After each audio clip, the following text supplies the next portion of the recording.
Okay, we've taken more derivatives in problem number 41.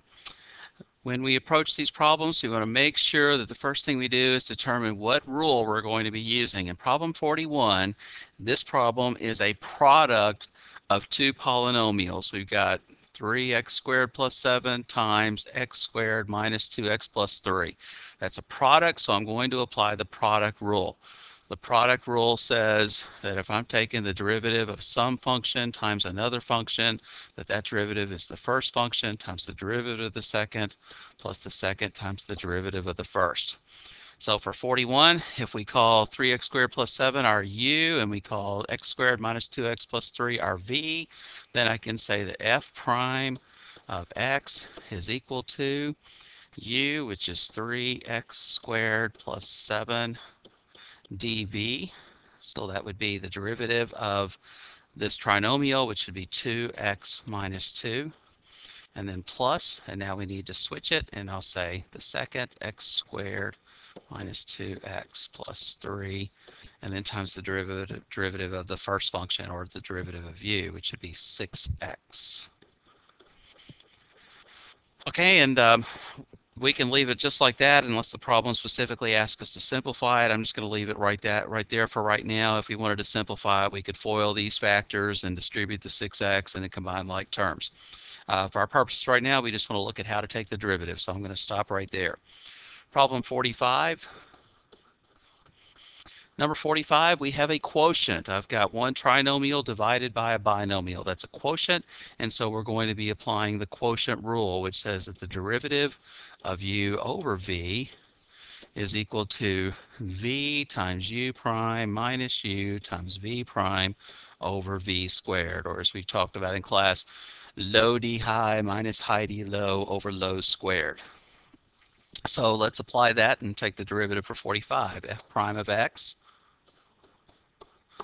is going to be equal to, so I'm going to start with the denominator low, x squared minus 1, and then times the derivative of the numerator. The derivative of that numerator would be 2x plus 1.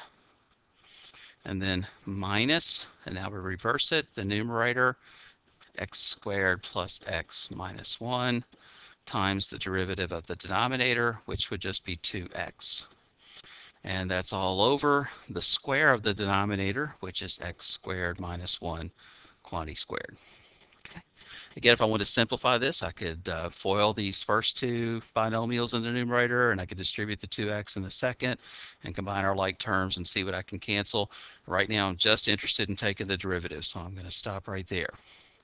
Problem 49.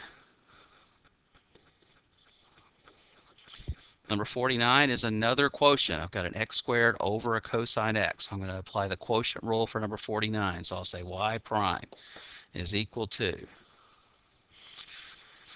in the denominator, I'm going to have, well, I just want the square of the denominator, so I'll have cosine squared x if I want to do the denominator first. And then for the numerator, I'm going to do my low d high minus high d low. And so I'm going to have low, which is cosine x, times d high, which is derivative of the numerator, that's 2x, minus, now we'll reverse it, the numerator, x squared, times the derivative of the denominator. Well, the derivative of cosine x we know is negative sine x.